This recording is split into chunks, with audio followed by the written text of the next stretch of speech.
Picture this, a packed NBA arena, the crowd roaring, and a 7'6" giant from China stepping onto the court, carrying the weight of a nation's expectations.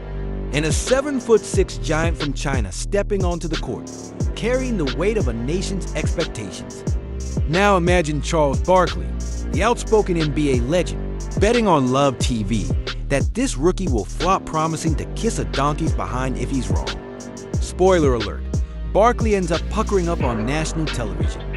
Welcome to one of the wildest stories in NBA history, a tale of doubt, defiance, and a donkey that stole the show. Stick around, because this is the story of Yao Ming's breakout moment, and trust me, you won't want to miss a second. Let's set the stage. It's November 2002, and the NBA is buzzing with curiosity about Yao Ming, the Houston Rockets' #1 draft pick. At 7'6", Yao isn't just tall, he's a phenomenon. Born to two former Chinese national basketball players, Yao was practically engineered for the sport. By 17, he was dominating for the Shanghai Sharks, catching the eye of NBA scouts. But here's the thing, Yao's arrival in the NBA wasn't just about basketball. It was a cultural moment.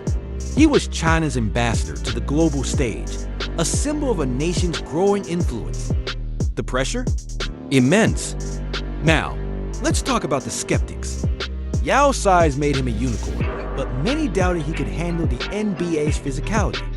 Analysts like Bill Simmons compared him to Sam Bowie, a draft bust picked over Michael Jordan. Others said Yao's soft touch and 15-foot jumpers were nice, but not what you want from a center. Add to that, Yao missed the Rockets' training camp because of commitments to China's national team. His early games were rough, scoreless outings, fouls piling up, and critics sharpening their knives. It's the kind of start that could crush a lesser player. Enter Charles Barkley. By 2002, Barkley had retired from the NBA and was a larger-than-life analyst on TNT's Inside the NBA. Known for his bold takes and zero filter, Barkley didn't hold back on Yao. On November 12th, during a broadcast, he scoffed at the idea that Yao could score 19 points in a single game that season. If Yao Ming gets 19 points, Barkley declared, "I'll kiss Kenny's ass right here." Kenny Smith, his co-host, laughed, but Barkley doubled down, swapping Kenny for a literal donkey. The bet was on, and the NBA world was hooked. Why was Barkley so skeptical? It wasn't just Yao's shaky start. It was the era. The early 2000s NBA was a gritty, physical league dominated by bruisers like Shaquille O'Neal. Yao, with his finesse game and reserved demeanor, seemed out of place. Plus, cultural differences didn't help. Yao's teammates noticed he avoided dunking not because he couldn't, but because in Chinese basketball culture, dunking was seen as disrespectful. To Barkley, this was a sign of weakness. To Yao, it was about honor. Let's pause for a real-life parallel. Think about a time you were underestimated, maybe a new job, a tough class, or even a personal goal. I remember my cousin Maria, who moved to the US from Mexico at 16, barely speaking English.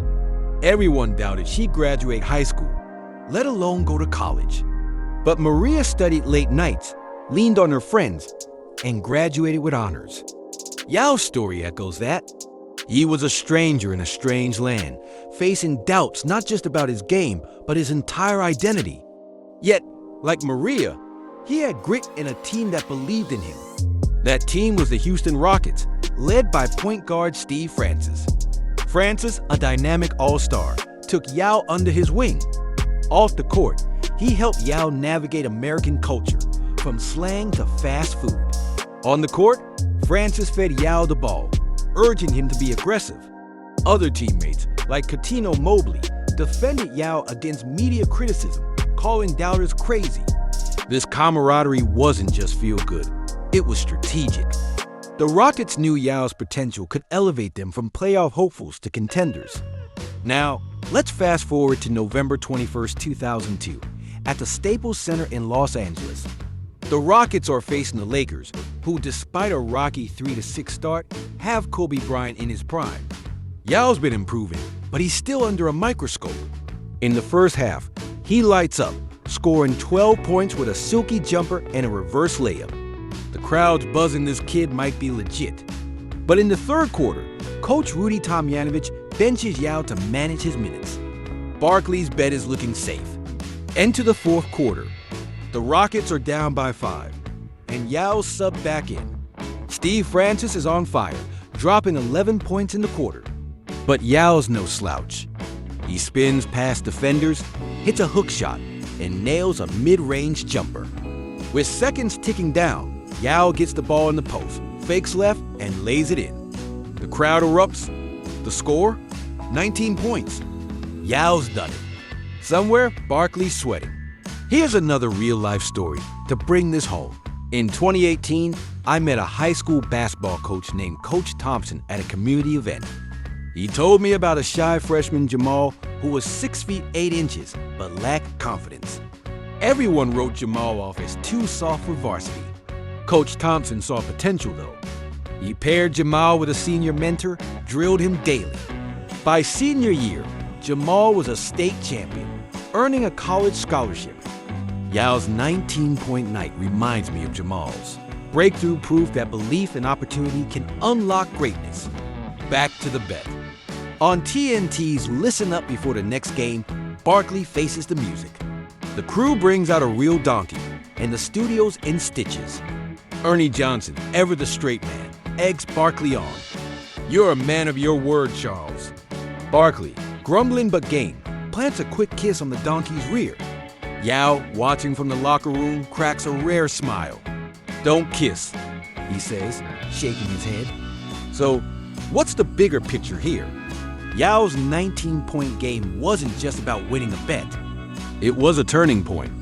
That night silenced doubters and showed the NBA that Yao wasn't just hype, he was a star. Over his career, Yao averaged 19 points and 9.2 rebounds per game, earning 8 All-Star nods. Injuries cut his career short, but his impact endures.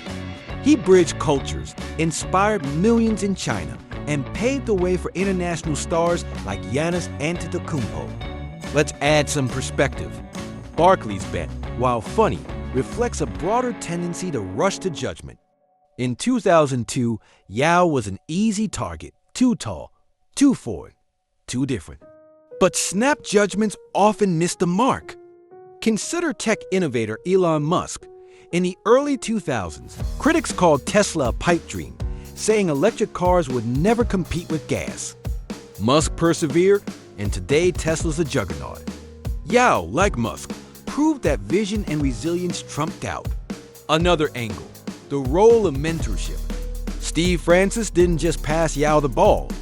He gave him confidence. Mentors do that. They see what you can't see in yourself.